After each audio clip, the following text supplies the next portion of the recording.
Olá, gente, bom dia, boa tarde, boa noite para quando você ver esse vídeo. Eu espero que você esteja bem. Paz do Senhor, eu sou o Guilherme. A gente está aqui hoje para compartilhar, a gente está aqui com a Paty para compartilhar de um testemunho que aconteceu na vida dela e celebrar e ser edificado mais uma vez pelo que Deus tem feito e fez pela vida dela há 5 meses atrás, né, Paty? E a gente está muito feliz de receber você aqui na nossa igreja. E a gente quer que você compartilhe com a gente aquilo que aconteceu aquele dia, todo o processo que você passou e como foi, né? E para edificação da nossa fé, né? Glória a Deus pelo que Ele fez, glória a Deus pela sua vida. Em tudo nas nossas vidas existe um propósito e o Senhor sabe o que faz, né? Vamos lá, se apresenta pra gente aí e pode começar a contar pra gente como é que foi. Bom, eu sou a Patrícia, né? Sou da Igreja Unida de Ferraz de Vasconcelos, filha de pastor. Sou evangélica desde quando eu era pequenininha, criança, né? Quando eu nasci, meus pais, graças a Deus, já eram da igreja. Já vivi grandes milagres na minha vida e eu creio que o maior milagre foi o último que eu vivi, que foi o acidente, né? Eu estava indo trabalhar dia 21 de fevereiro. Era acostumada a ir trabalhar de carro. Você já ia trabalhar de carro todos os dias? Desde agosto, setembro do ano passado, eu já ia direto de carro. É muito longe a distância da sua casa pro porque eu trabalho em Cidade de Tiradentes. Eu moro em Ferraz. Dá uns 40 minutos. Nossa, mais é bastante tempo. Caramba. E aí, pelo caminho que eu vou, quem conhece um pouquinho sabe que eu vou pela estrada do Paiol, que liga Ferraz com Tiradentes. Que é onde tem chácaras e é muito cheio de curva. Tem muita curva e a batida, enfim, o acidente aconteceu próximo do meu serviço, umas 3 quadras antes de chegar no meu serviço. Tava dirigindo normal, não senti nada. A maior parte do percurso, então, você foi tranquila? Tranquila. Entendi. Tranquila, aí eu não tava sentindo nada, porque se a gente tá com sono ou sente alguma coisa, para um pouco, Sim. Vê o que tá acontecendo para continuar, né? Sim. Aí eu continuei indo, tranquilo. Quando eu tava chegando no meu serviço, a última coisa que me vem à memória é que eu tava no início de uma subida. Quando você tá dirigindo, na subida você acelera, na descida você freia. Sim. Então, como eu tava no início da subida e deu mal súbito, na hora que eu desmaiei, o meu pé pesou no acelerador. E aí teve a subida e a descida onde eu bati, que andou uns 50 metros. Mas você não estava muito numa velocidade alta, né? Não, mas acontece que quando eu estava no início da subida, a subida tem uns 250 metros. Entendi. Aí força um pouquinho. Sim. E na descida ele pega mais velocidade. No início da subida, e quando eu me lembro, a última coisa que eu me lembro, e no início da descida o carro colidiu com um poste.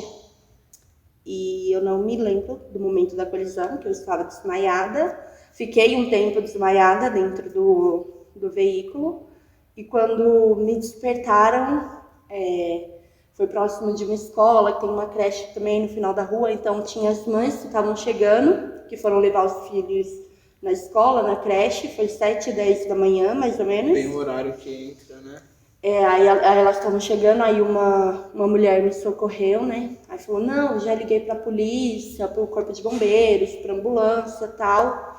Só que a cena mais impactante foi a hora que eu acordei. Que eu acordei, eu ainda estava dentro do carro. Então, conseguiram me despertar. Aí, quando eu abri os olhos, o volante foi estraçalhado nos meus seios. Então, minhas mãos ainda estavam aqui. Quando eu olhei, o volante todo quebrado. Aí, eu levantei o rosto, o vidro do carro todo quebrado. E eu sentia o meu rosto quente. Aí, quando eu passei a mão, tinha sangue. Aí eu olhei pra baixo, minha roupa estava cheia de sangue. E eu não sabia de onde vinha aquele sangue. No momento da batida eu estava com óculos de sol e conforme o carro bateu, meu corpo foi pra frente e o óculos foi quebrado no para-brisa. Então uma parte do óculos cortou na minha sobrancelha. Foi um corte pequeno, porém profundo. O sangue jorrava.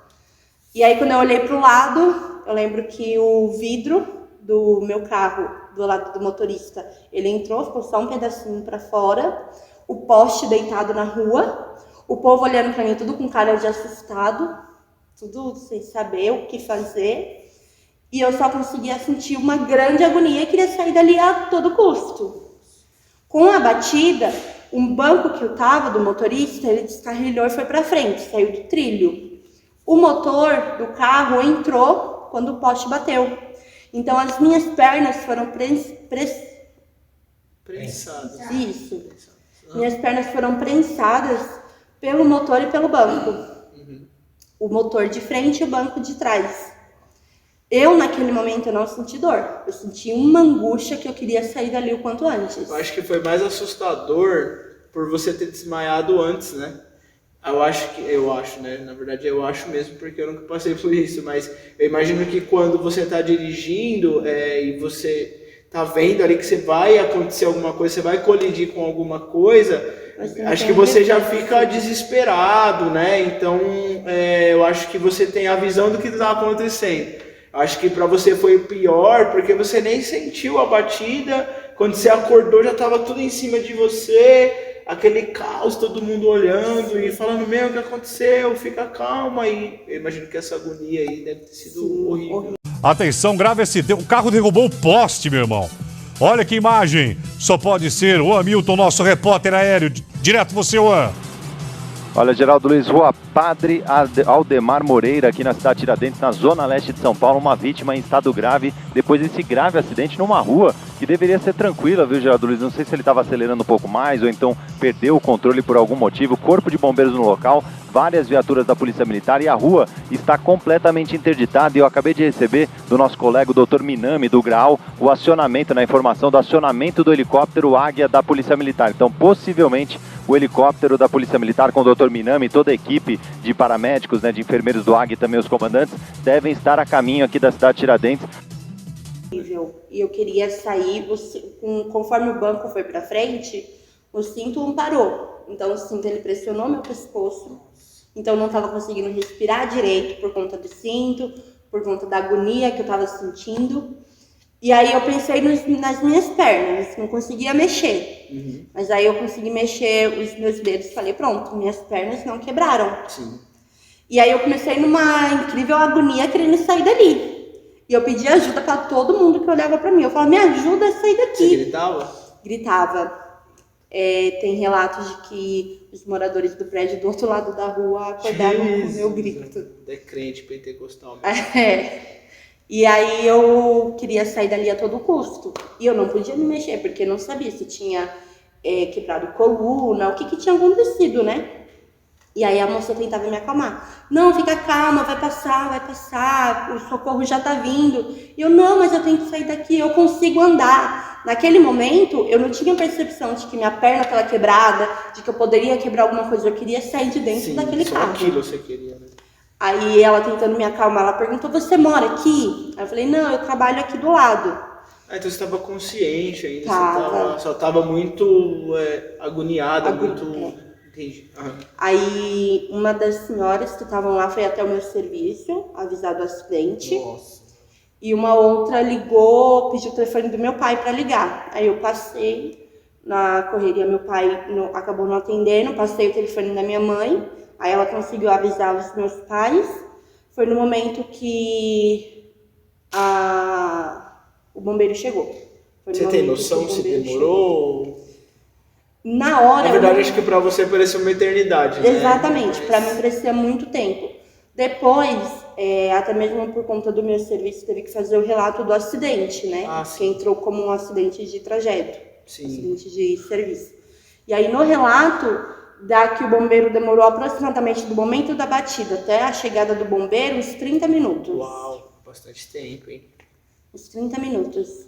E aí o bombeiro chegou, e aí ele já veio tentando me acalmar, já chegou, estabilizou a cervical, colocou a mão na minha testa para estabilizar.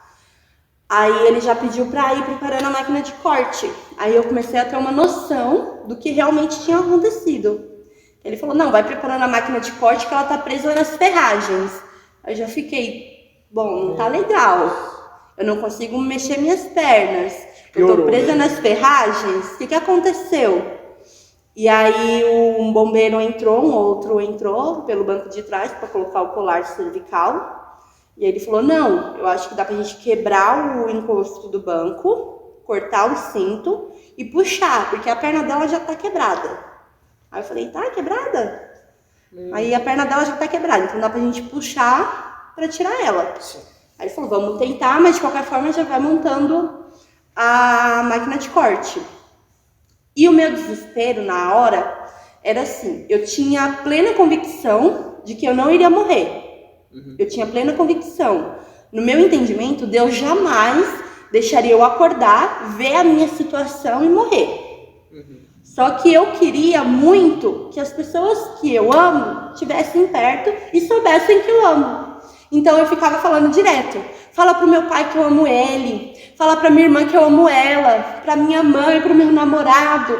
E eu falava isso direto. Sim. Teve uma hora que eu acho que o bombeiro, ele tem que dar um choque pra ele fazer o serviço dele, né? De qualquer forma, eu creio que essa reação que eu tive foi uma reação de estado de choque. Sim. Aí teve uma hora que o bombeiro olhou e falou assim, olha, é o seguinte, eu tenho que tirar você daqui, mas eu não posso ficar te acalmando. Então a senhora quer que eu faça o quê? Que eu te acalme ou que eu agilize para te tirar daqui? Aí eu falei, não, Os pode dois. me tirar. Os dois. Aí eu falei assim, não, pode fazer seu serviço e me tirar. E aí eles quebraram o encosto do banco, colocaram a prancha dentro do carro e puxaram. Aí foi que eu comecei a sentir dor. Porque até então eu tava sentindo aquela agonia. Tava na adrenalina, né? Tava tão tensa que não tava nem conseguindo sentir a dor, né? Não, aí quando eles pegaram o banco que eu tava sentada, puxaram pra cima pra puxar pra trás, aí a perna, querendo ou não, descolou do motor do carro, né? Do motor e do pedal, porque meus pés ficaram entre os pedais. E aí eles puxaram pra trás, aí eu comecei a sentir dor. Eu lembro que foram 3 puxadas, 3 solavancos que eles deram pra me colocar na prancha, dentro do carro. E aí quando deram o primeiro, o bombeiro, que eu creio que era o chefe, ele já gritou, prepara o material pra imobilizar uma perna. Aí eu já falei, bom, uma perna minha já foi. Aí ele puxou, me colocou, aí quando me tirou do carro, ele chamou, não, prepara o material para imobilizar a outra perna também. Meu Deus. Aí eu falei, pronto, não ando. Aí ele me tirou de dentro do carro, me colocaram na calçada e foram fazendo ali os primeiros socorros, né, imobilização, tudo. O policial também chegou e ele fez os questionamentos de rotina, né, dele. Perguntou se eu tava vindo de balada, se eu tava bêbada, se eu usava drogas. Enfim, ele chegou a me perguntar tanto isso que eu já tava ficando irritada com ele. Eu sou crente, pelo amor de Deus. Porque ele tem certeza que você não bebeu? Tem certeza que você não usa drogas? Eu falei, eu tenho, moço, eu tô falando. Meu pai nem deixa. Aí ficou. Aí nesse momento que eu já tava na prancha, na calçada, foi o momento que meus pais chegaram. Aí eles chegaram, o carro do socorro, do SAMU, né, que transporta para o hospital, não tinha chegado ainda. Aí minha mãe chegou, aí veio, aí eu só conseguia falar que eu amava eles, Aí eu olhava meu pai e falava assim, não foi culpa minha, não foi. Meu Deus. E aí meu pai, eu sei, filha, que não foi culpa sua, eu sei, tá tudo bem, não foi culpa minha.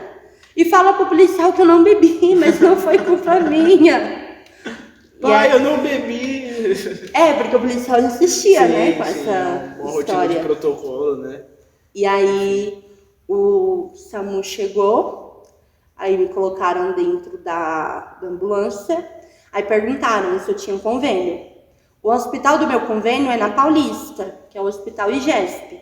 O acidente foi em Tiradentes. Nossa. Eu tava com fraturas expostas, ficava inviável chegar até lá. Aí o socorrista falou que me levaria para um hospital referência em trauma, que seria o Santa Marcelina de Itaquera. E lá eles iam fazer o primeiro atendimento, se eu tivesse que fazer cirurgia, faria lá, para então me levar para o hospital do convênio. Sim.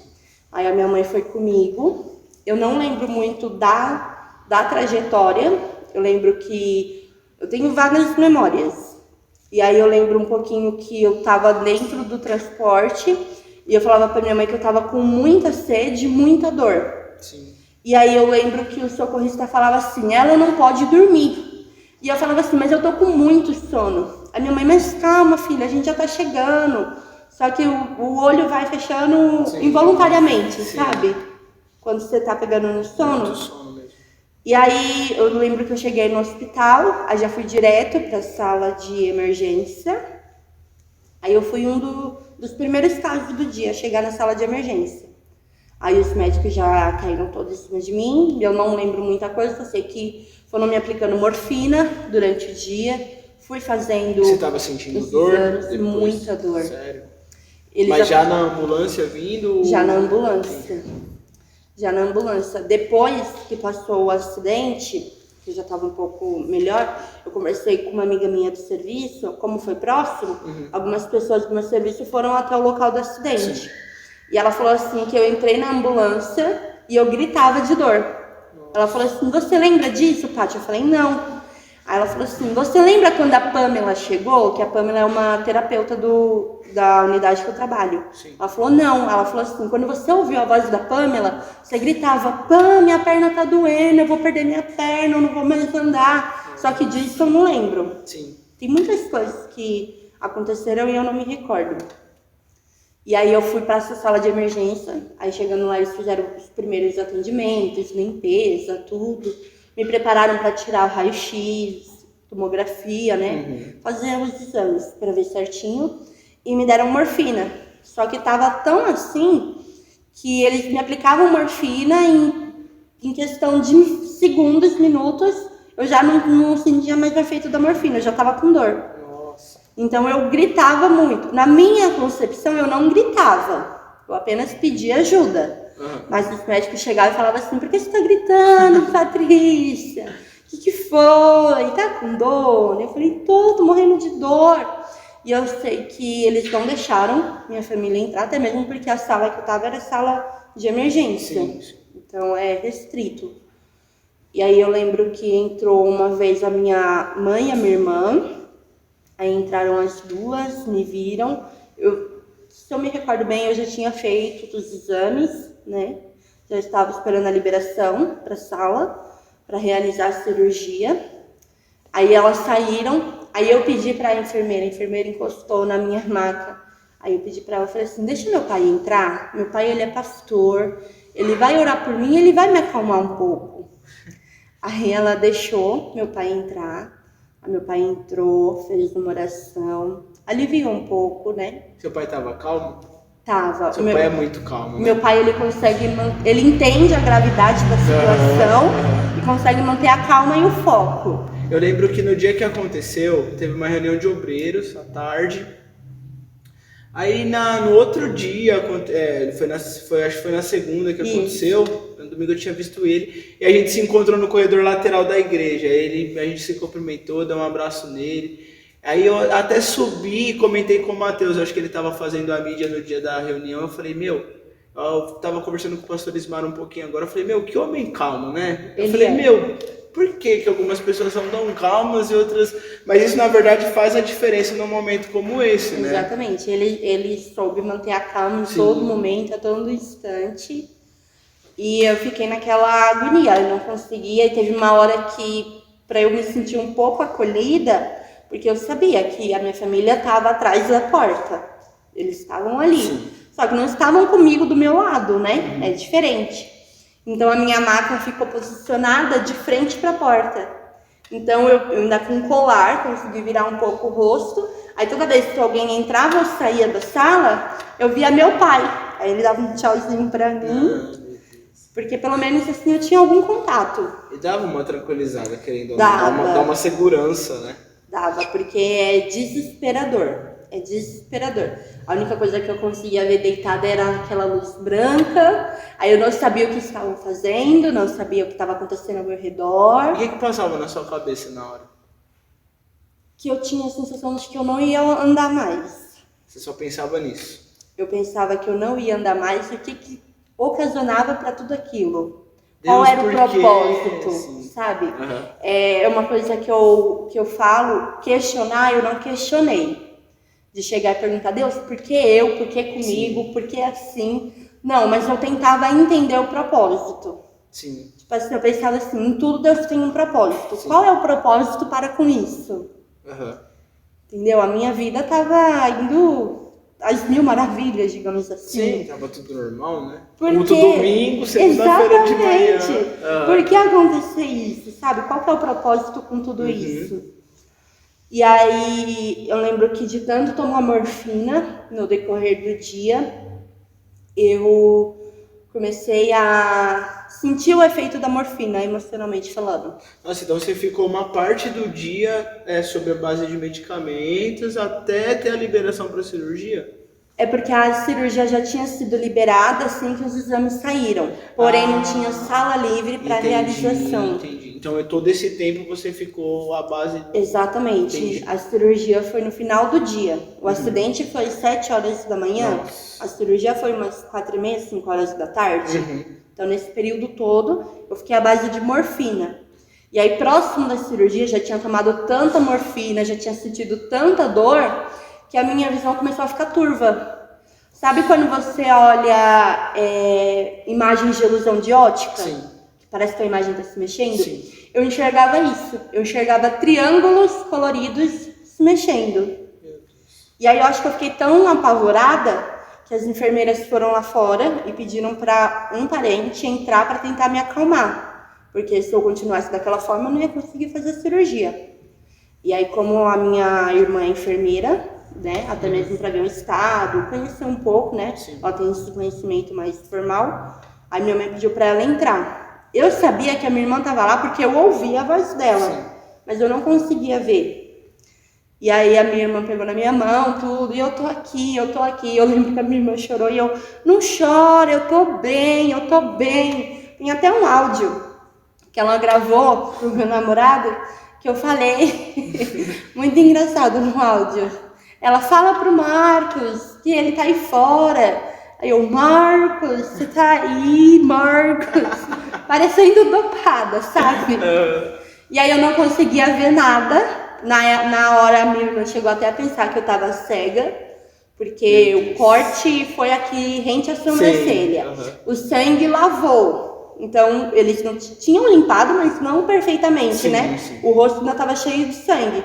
Então ela pensou que eu não ia voltar a enxergar mais. E aí ficou, quando ela saiu, aí as enfermeiras já vieram e me prepararam para cirurgia. Sim. Aí eu fui para um outro lado do prédio, né, que é o centro cirúrgico. Aí quando eu cheguei lá, o médico se apresentou, tudo bonitinho, o anestesista. Aí ele falou, olha, você tá com uma fratura na sua perna, a tíbia e a fíbia foram quebradas, fraturas expostas, e o seu joelho foi rasgado. Tá como fratura exposta. Joelho esquerdo, né? O joelho esquerdo. Sim. Tá como fratura exposta, porque a pele rompeu e o osso ficou exposto, mas não chegou a quebrar. Então a gente vai fazer a sutura do seu joelho esquerdo e da sua perna direita. Aí na sua perna direita a gente vai fazer a sutura, porque só rasgou a pele. Perna esquerda, né? E na direita... Isso, e na direita a gente vai colocar o fixador externo para colocar os ossos no lugar para então fazer a cirurgia definitiva. Falei, tá bom. Aí entrei pra sala, só que em nenhum momento do dia foi sem dor pra mim. Mesmo que eu tomasse morfina, a dor chegava a diminuir, mas não passava. E aí quando eu entrei pra sala de cirurgia, a enfermeira perguntou, você quer ver como estão as suas pernas? Meu Deus. Aí eu falei, não, eu prefiro não ver como estão agora, pode deixar coberta. E aí o anestesista veio e ele aplicou a RAC. Dizem que a RAC dói, eu não senti nada. Eu só sei que na hora que ele aplicou, que o líquido foi entrando, a dor foi sumindo. E aí eu, como uma boa menina, olhei para anestesista e falei assim, eu te amo, você tirou minha dor. Nunca tinha visto anestesista. Aí eu olhei para ele e falei assim, eu te amo, você tirou minha dor. Eu passei o dia inteiro com uma dor muito forte, você tirou minha dor. E aí eles já me prepararam, né, que eu já fui caindo na sedação. Aí já me colocaram para outra maca, né, que é onde faz a cirurgia. E já começaram a cirurgia. Eu tenho alguns relatos, alguns reflexos da cirurgia. Eu passei a maior parte do tempo dormindo, mas eu tenho alguns flashes, né? Você sabe quanto tempo durou a cirurgia? Não. Não, o tempo de duração eu não sei. Mas eu sei que nos períodos que eu passei acordada, os braços ficam esticados, Sim. né? E amarrados, para você não ter movimento. E eu lembro que eu sentia muito frio. Muito frio. Uhum. A sala em si não estava fria, mas eu sentia frio de tremer mesmo. Nossa. E aí eu falava pra enfermeira, ela falava assim, não, é reação da anestesia, é normal, a gente já tá terminando tudo. E aí eu não lembro quando eles terminaram, que aí eu apaguei. Uhum. E aí eu fui acordar, já tava na sala de recuperação, já tava no pós-anestésico. Uhum. E aí eu tava lá, deitada. Aí eu lembro que eu acordei, quando eu acordei eu vi aquele volume na minha perna direita, que aí era a gaiola, né, Sim. que estava o fixador externo. E eu conseguia mexer um pouco minha perna esquerda, então já tava voltando da anestesia. Sim. E o interessante assim, né, é incomum pra mim, pelo menos foi. A minha última refeição tinha sido no domingo, 9 horas da noite. Aí eu fui, teve um acidente, passei o dia todo no hospital, fiz a cirurgia, não me deram nenhuma refeição e nem água, por conta do preparatório para a cirurgia. Uhum. Quando eu voltei da cirurgia, eu voltei com uma sede enorme e não podiam me dar água, por conta da RAC. Se tomar água antes do efeito da RAC passar, o paciente pode passar mal. Uhum. Então, de meia em meia hora, eu chamava a enfermeira para pedir um copo de água. E ela, eu não posso te dar água, você tem que recuperar. E ela foi trabalhando isso. Você tem que mexer a perna. Aí, quando eu mexi a perna, eu fui, chamei Eu ela. quero mexer a perna, eu quero água.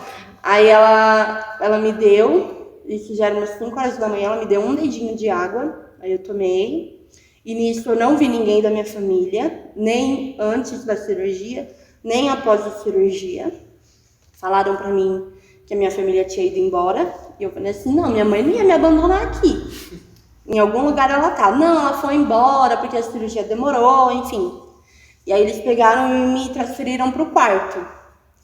Aí quando me transferiram pro quarto, eu fiquei recebendo medicação no quarto, aí já era uma medicação mais dosada, de 6 em 6 horas eu recebia morfina, alimentação, tudo certinho, só que eu não tinha contato nenhum com a minha família. Nesse contratempo, a minha família estava tentando me transferir para o hospital do convênio. Ah, sim. Só que eles precisavam de uma liberação do médico que me operou para fazer a transferência.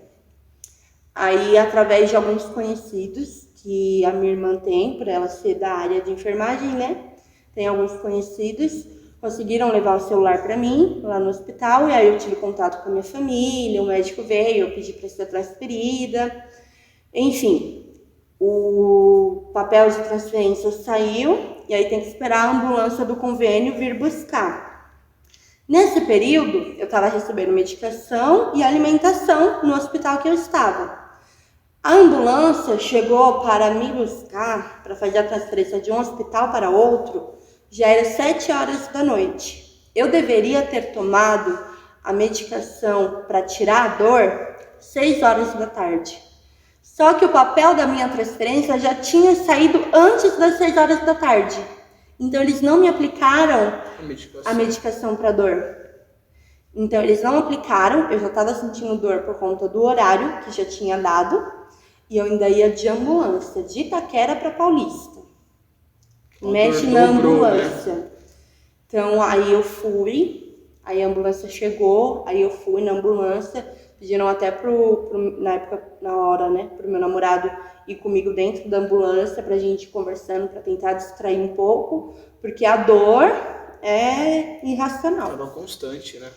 Sim, e aí eu fui, chegando lá no hospital, aí já demos entrada, fomos direto para a sala de observação do hospital.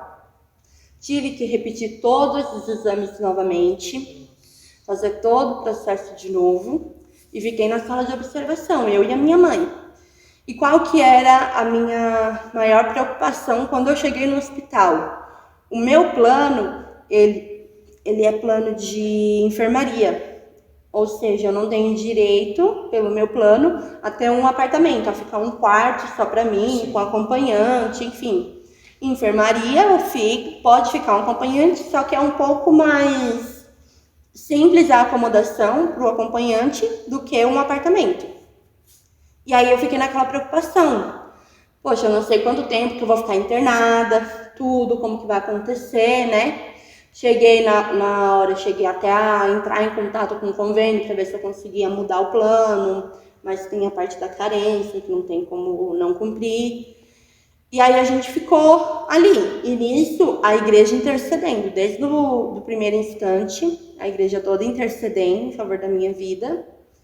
E aí 3 horas da manhã chamaram a minha mãe e falaram assim, olha, saiu o quarto dela. Aí tá bom, minha mãe foi, assinou o papel, tudo bonitinho. Aí ela voltou. E nada deles me pegarem para levar pro quarto. E a gente já achou meio estranho, porque saiu o quarto, assinou o papel, depois da assinatura já pegam o paciente e já levam para acomodação. Não levaram. E a gente ficou meio assim. 3 horas depois da assinatura do papel, chegaram e falaram assim, olha, a senhora veio de um outro hospital, a gente está em pandemia, então a senhora vai ter que ficar 24 horas em observação em um quarto sozinha. E tá bom. Aí eu fui para um quarto de apartamento. E aí eu cheguei e fiquei, a princípio era para eu ficar apenas 24 horas lá. Mas Deus, ele é tão misericordioso que o tempo que eu fiquei internada no hospital, eu fiquei naquele apartamento. Com toda a acomodação bonitinha para o acompanhante, para mim, em frente ao posto de enfermagem. Deus fez coisas que eu não consigo descrever, sabe?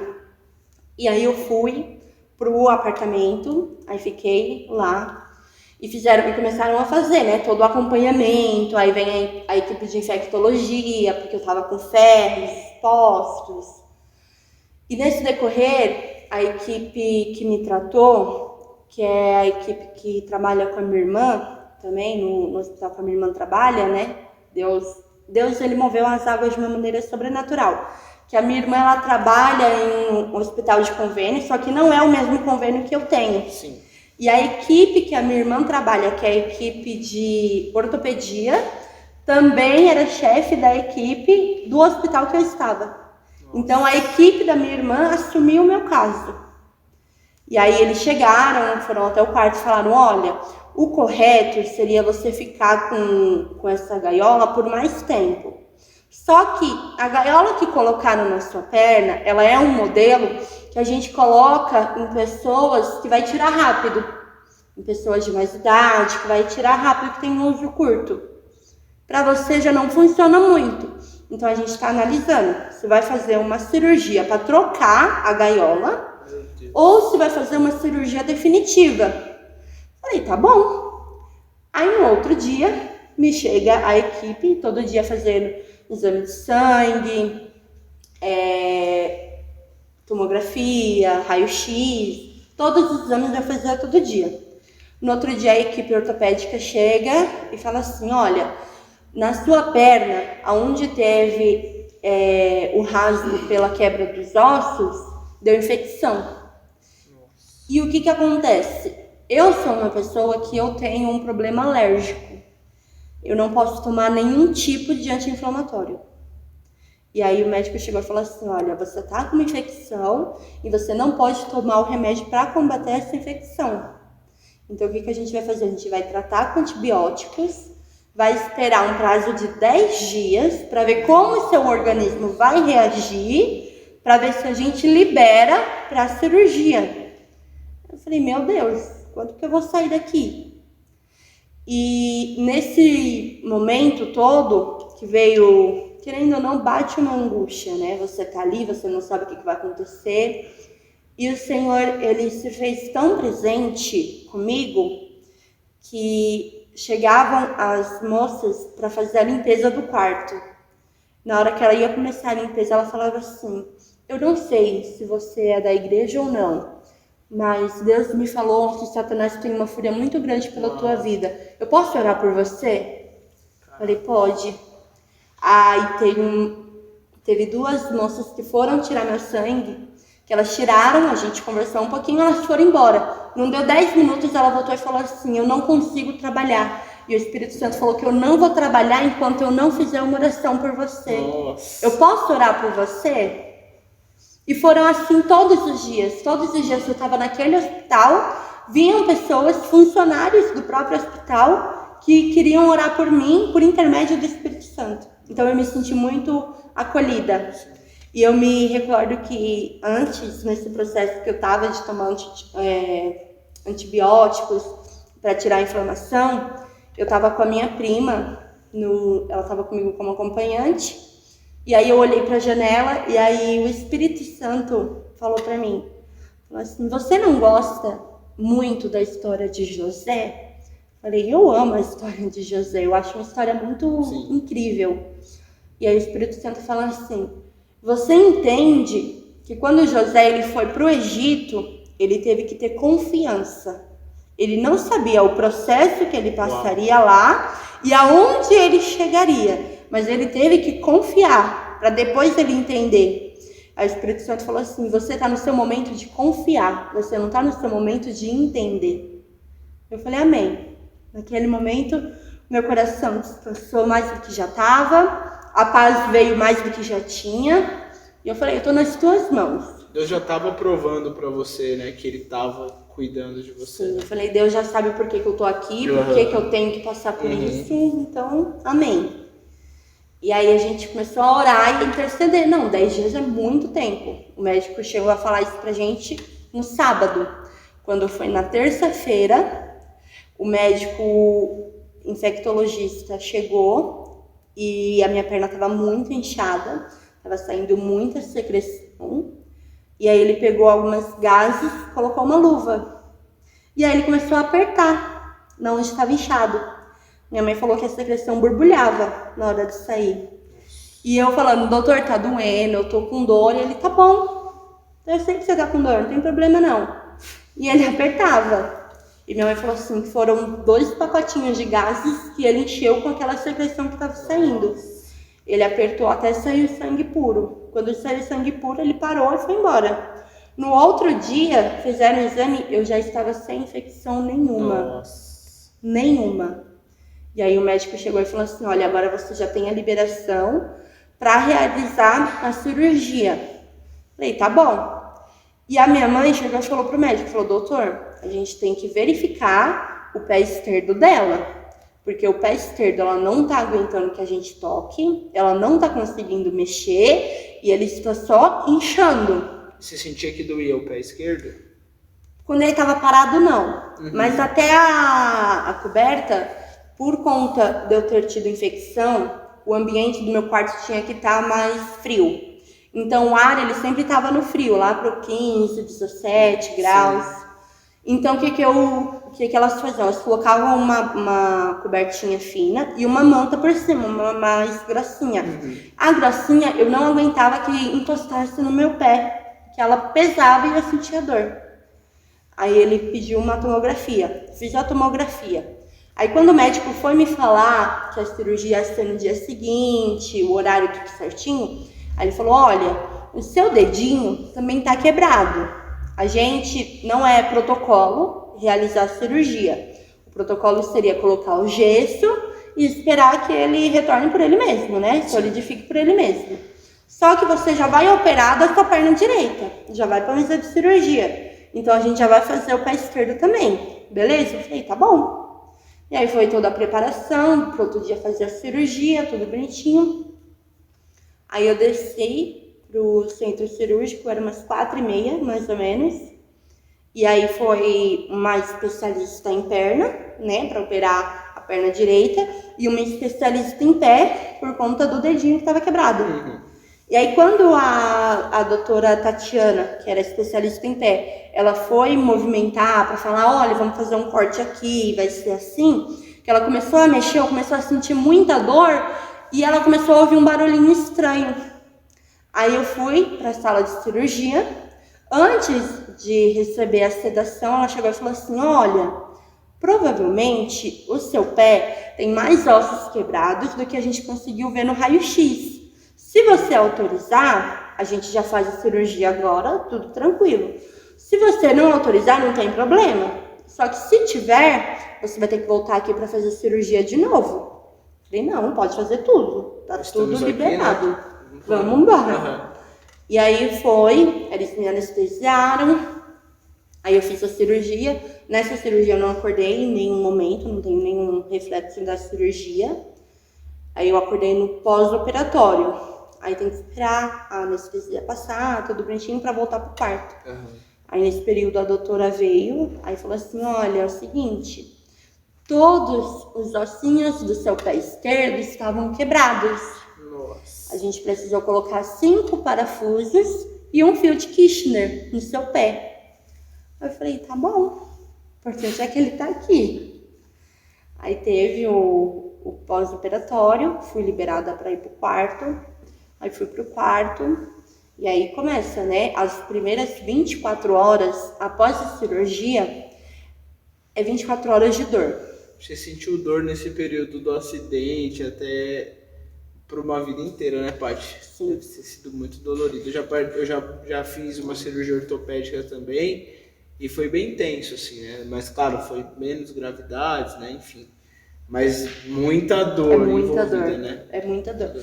Tanto é que quando eu dei, a partir do momento que eu dei entrada no hospital IGESP até o momento da minha alta, de 4 em 4 horas eu recebia medicação para dor. Eu recebia, de 4 em 4 horas eu recebia Tramal, que aí dava de 8 em 8, né? E intercalado eu recebia paracetamol. Então de 4 em 4 horas eu estava recebendo uma medicação para dor e o médico já tinha deixado ordem para deixar uma morfina separada. Sim. Porque se eu precisasse da morfina, já estava ali pronta para ser aplicada. Ficou totalmente à base de medicação. Totalmente, né? Totalmente. E aí, na segunda cirurgia, o que é que eles fizeram? Eles tiraram o fixador externo da perna direita, colocaram uma haste. Então, eles fizeram um corte no meu joelho e no tornozelo. Colocaram uma haste dentro do osso. Aí, eu tô com parafusos internos no meu joelho, no meu tornozelo e uma haste na minha perna inteira para fazer a sustentação do corpo. Só na perna direita? Na perna direita. No pé esquerdo, eu tô com 4 parafusos. O fio de Kirchner foi retirado posteriormente, sim, né? Uhum. Uns 20, 25 dias depois da cirurgia ele é retirado. E eu tô com 4 parafusos. Do jeito que eu estou aqui agora, é o jeito que eu vou ficar pro resto da vida. Com parafusos, com haste, com tudo certinho. E aí, quando eu vim pro quarto, foi que eu senti dor. Porque as primeiras 24 horas da cirurgia, ela é de dor. Sim. De dor ao ponto de dar morfina e a dor não passar. E aí, naquele momento, eu acho que até então, eu tinha noção do acidente, de tudo que tinha acontecido comigo, mas era como se a ficha não tivesse caído ainda, sabe? Sim. Tipo assim, eu tava sendo forte pra todo mundo e tava tudo bem. Aí eu lembro que naquele momento eu olhei pra minha mãe, a enfermeira, eu chamei a enfermeira, ela me aplicou morfina, a dor não passava. E eu olhei pra minha mãe e falei assim, mãe, eu não sei, a dor não tá passando, eu tô com vontade de chorar, eu quero gritar, eu quero, sabe, eu quero desabafar, extravasar. Aí minha mãe me abraçou e falou, chora. Chora porque você foi forte até aqui, chora porque você merece. E ali eu chorei. Chegou no seu limite mesmo, né? No meu limite. Aí a minha mãe orou por mim, aí aquilo foi acalmando. A dor não passou, mas emocionalmente eu tava mais acalmada. Uhum. Aí tanto é que depois de 24 horas voltou a rotina, né, de Tramal, paracetamol, e a dor foi estabilizando. E aí a cirurgia foi no dia 3 de março. Quando foi no dia 10 de março, eu recebi alta.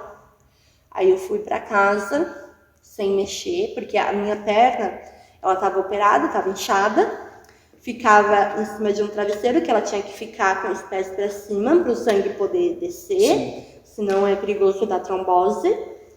E aí eu fui para casa e eu tinha que ficar nessa posição. Aí meus pais alugaram, né, uma cama hospitalar. Aí chegando em casa, eu fui direto para a cama hospitalar, tudo certinho. E eu cheguei em casa em um ponto que eu não tinha movimento da cintura para baixo. Eu conseguia mexer, mas eu não mexia de dor. Então as minhas pernas ficavam em cima de travesseiros. E aí quando eu sentia um pouco de incômodo na lombar, eu queria mexer de posição, a minha mãe, eu chamava minha mãe, meu pai, enfim, quem estivesse comigo, e a pessoa pegava o travesseiro, eu sentindo muita dor, e mexia um pouquinho que mexia o travesseiro, eu já sentia dor. E aí foi esse processo por alguns dias, eu sentindo muita dor, Ainda tomando remédio. Tomando remédio.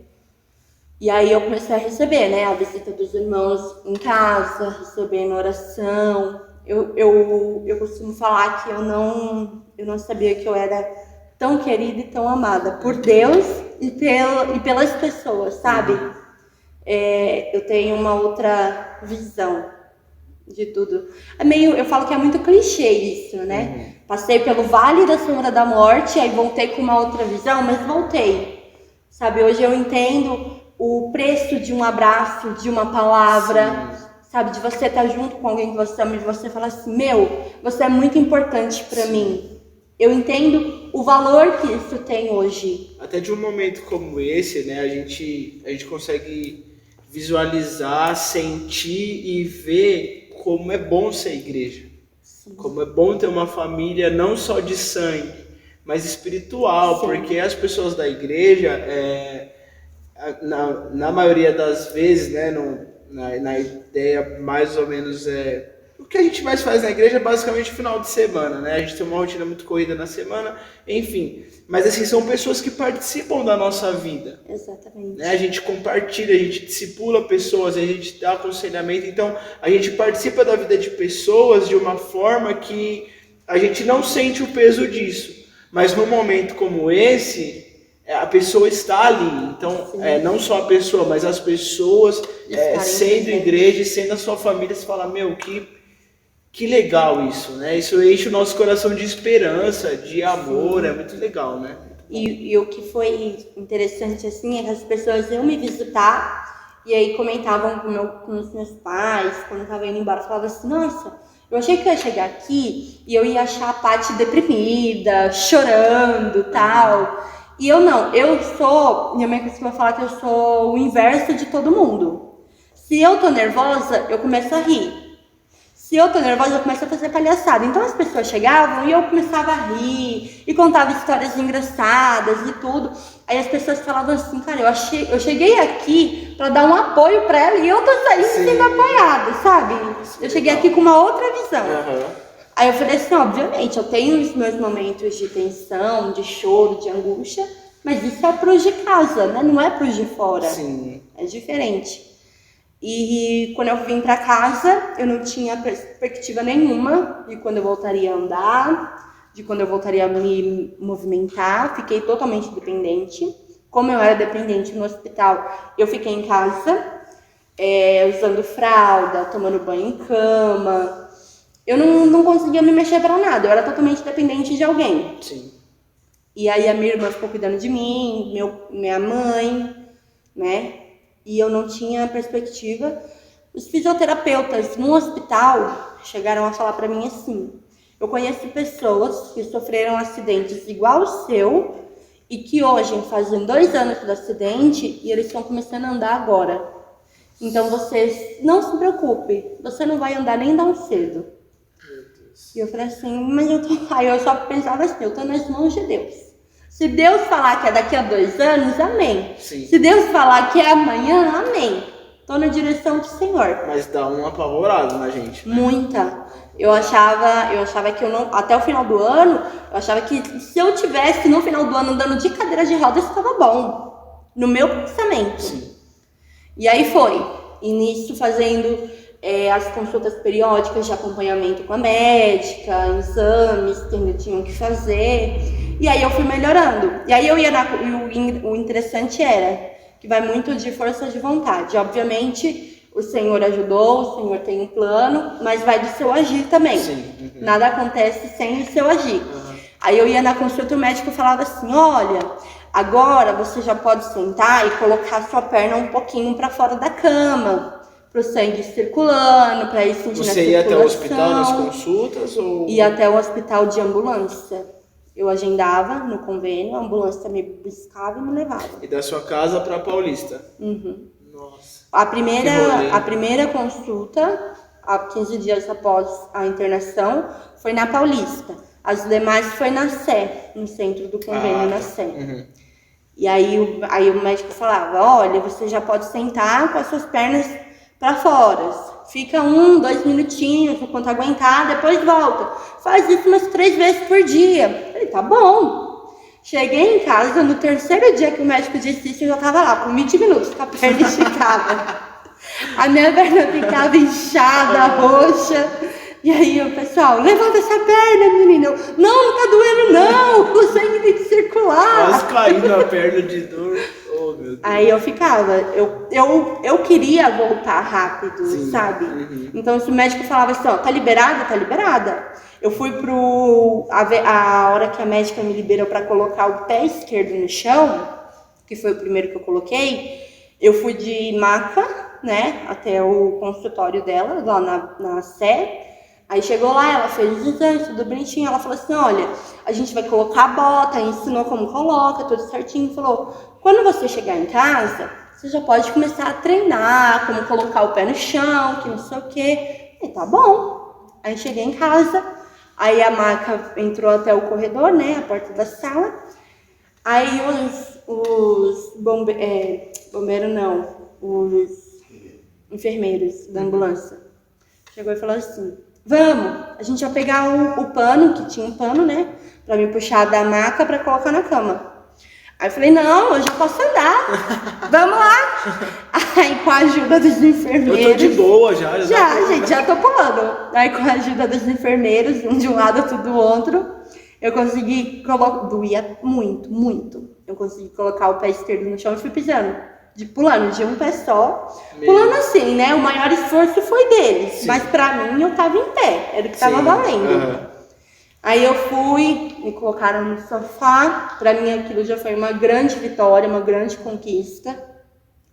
Aí o meu pai foi atrás de andador, pra eu conseguir me locomover. Devido ao meu peso, que eu sou uma pessoa um pouquinho magrinha, o andador tem que ser específico. Aí meu pai conseguiu um andador, só que aí quando eu fui levantar, o andador quebrou. Meu Deus do céu. Aí nesse contratempo, eu acho que se eu não me engano foi nesse dia, que aí eu fui levantar, eu tava no sofá, o sofá ficava no canto da sala e a cama hospitalar do outro lado. Aí era 2 passadas eu já tava na cama. Aí eu tinha que ir do sofá pra cama. Quando eu levantei, quando a dor quebrou, eu caí no chão. Meu Deus do céu. E aí foi aquele desespero, né? Eu caí. Só que o meu instinto foi o quê? Eu ferro com a minha coluna, mas eu levanto minhas pernas. Então as minhas pernas não bateram no chão. Eu fui escorregando, caí e minhas pernas ficaram pro alto. Aí meu pai foi, me ajudou, me levantou. Aí teve que comprar um andador específico. Aí comprou. Aí eu comecei pulando de um pé só. Aquilo eu já me senti muito maravilhada. A partir daquele momento que eu estava conseguindo pular de um pé só, eu já conseguia levantar da cama. Então foi o momento que eu tive para tomar o meu primeiro banho no chuveiro. Que até então eu tomava banho na cama. Eu fiquei 52 dias tomando banho de gato na cama. Totalmente dependente. Totalmente dependente. Aí depois de 52 dias, aí eu conseguia levantar, aí consegui ir para a cadeira de banho, tomei meu primeiro banho no chuveiro. E aí fui treinando a perna, né? Aí já comecei a fazer a fisioterapia. Logo em seguida, assim, né? Logo em seguida, porque eu já conseguia me locomover sem a ajuda de ambulância. Uhum. Aí comecei a fazer a fisioterapia e ela foi fazendo fortalecimento. Aí quando eu voltei na médica no mês seguinte, aí a doutora falou que eu já estava liberada para ir treinando, colocar a perna direita no chão. Então eu ia passar a bota para a perna direita, que até então eu estava andando com a bota. E o pé esquerdo poderia ser com tênis, né? Um tênis mais de uma numeração maior, porque o meu pé estava muito inchado. Uhum. Até hoje ainda é inchado. Então eu poderia usar uma numeração maior para não apertar e usar a bota na perna direita. E tá bom.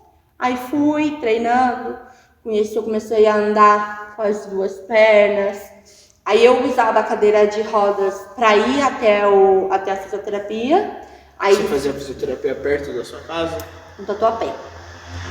Porque tinha clínicas de fisioterapia que atendiam próximo da minha residência. Só que eu estava totalmente dependente. Eu não tinha forças para pegar o andador e sair andando. Eu andava de cadeira de rodas. Acompanhada, né? Também. Exatamente, eu precisava do fisioterapeuta ali o tempo todo comigo. As clínicas próximas da minha casa não forneciam esse serviço. Aí eu liguei no convênio e falei, o que eu vou fazer? Porque a clínica não oferece, eu necessito. Aí o convênio conseguiu essa clínica, que é no Tatuapé, que é onde eu faço fisioterapia. Aí lá eu tenho o acompanhamento da fisioterapeuta Bruna o tempo todo comigo. Ela fica o tempo todo comigo, principalmente no início. Sim. E aí eu fui fazendo a fisioterapia, os exercícios, tudo, ainda sentindo muita dor. Só que assim, é algo que eu tinha consciência. Dor é algo que eu senti no dia 21 de fevereiro e que eu vou sentir até o dia que meu coração parar de bater. Ponto. Dor eu vou sentir. Então, o que eu puder forçar, eu vou forçar. Aonde eu puder ir, eu vou ir. É claro que tem dores que chega um tempo que eu falo, não tô conseguindo colocar o pé no chão, não tô conseguindo fazer isso. Limite, né? Vamos devagar. Mas dor eu vou sentir. Então, aonde eu me sentir confortável para ir, eu vou. Então, eu comecei a fazer exercício lá na fisioterapia, fazia em casa de manhã, fazia em casa à noite, minha fisioterapia no período da tarde.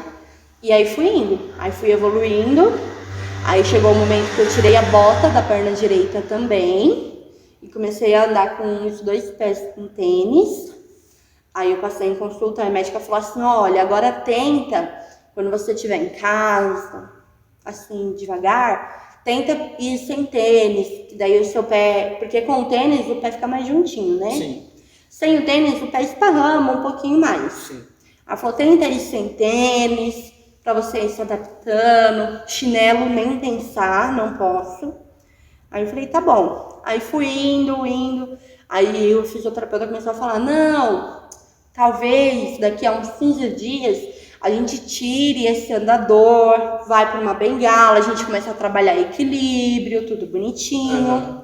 E aí fomos indo, evoluindo. Tirei o andador, comecei a trabalhar com a bengala, trabalhar equilíbrio, comecei a dar os passos sem apoio nenhum em casa, porque em casa, onde você olha, tem um móvel do lado, né? Um sofá, um rack, alguma coisa. Então, sem o apoio, eu tinha a confiança de que eu vou dar um passo. Se a minha perna falhar, eu tenho um móvel para me apoiar. Aconteceu alguma coisa? Então, em casa, eu já comecei a tirar os meios de locomoção, tudo. Hoje, eu tô assim, no plano, eu ando sem apoio nenhum. Eu tô utilizando a bengala para subir uma escada, que eu tô começando a treinar agora, para subir uma rampa, um degrau. Mas no plano, eu tô sem apoio nenhum.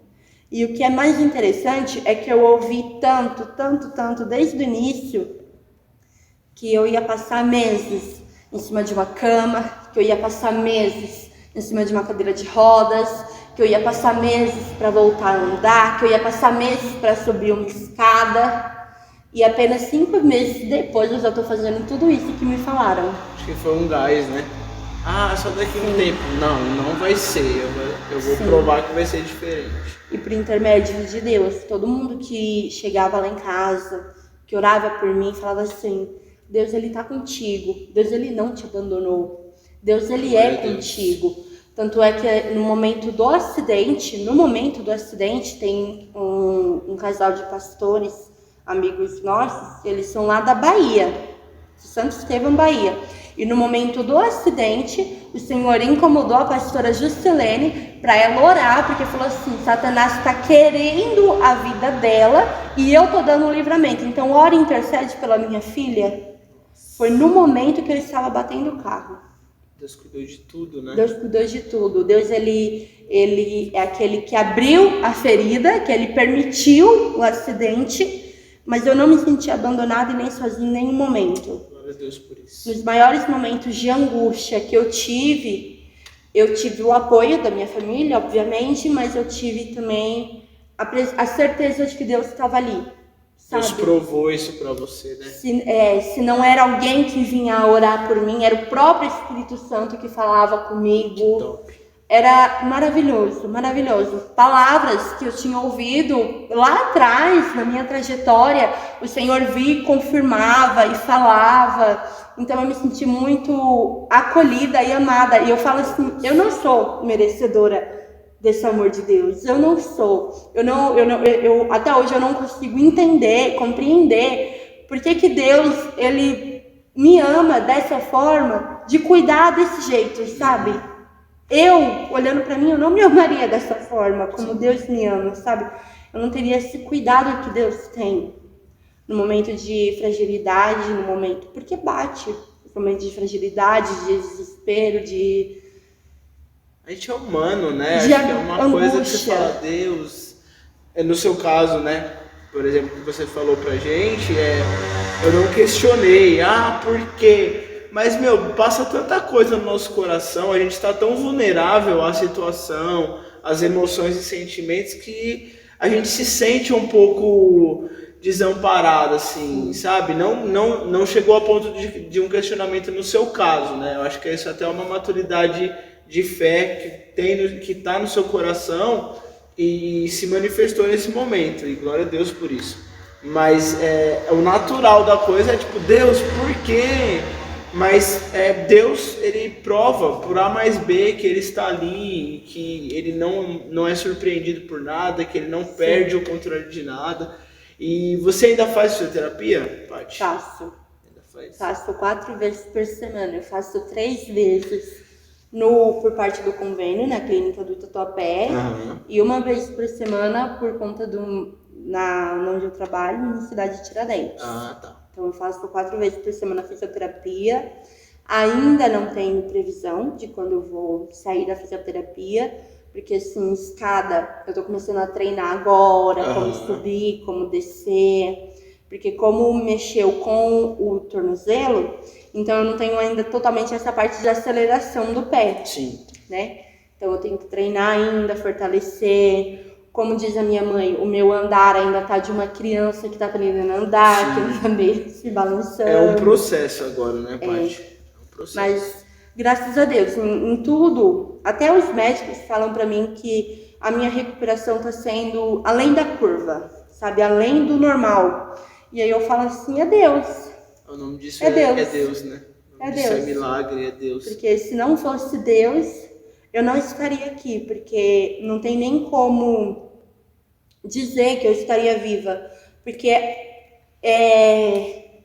humanamente olhando a cena do acidente, a gente não consegue entender e compreender como que o poste caiu de lado. Eu vi a foto, eu lembro que na terça-feira teve o culto de oração, depois que tinha acontecido o acidente, o pastor me mostrou, eu falei, que milagre, porque, o carro ficou acabado. O carro ficou acabado. E eu até pensei, né, e até confirmou o que eu tinha pensado, dessa pressão que aconteceu do motor, do banco, enfim. Falei, nem cinto de segurança, aliviou, porque, foi realmente, claro, é importante que você use, tá, por favor. Sim. Mas a pressão foi muito grande, né, e realmente, quando eu vi, eu falei, pastor, que livramento que foi esse, porque se eu mostrar para qualquer pessoa, ela vai falar, a pessoa que estava dentro desse carro faleceu. O socorrista que me acompanhou até o hospital, do acidente ao hospital, ele falou para minha mãe, ele falou assim, a sua filha não é um milagre. Porque em acidentes como esse, a gente não tira vítimas, a gente tira corpos. Nossa. E eu tirei a sua filha com vida e acordada. Meu Deus. Tanto é que quando a minha mãe chegou, antes dela falar comigo, no momento do acidente e tudo, eles achavam que eu tava lá de momento. Então o bombeiro chegou e falou assim, olha, sua filha tá muito ferida, ela tá acordada, então que a senhora tiver para falar, a senhora fale com ela.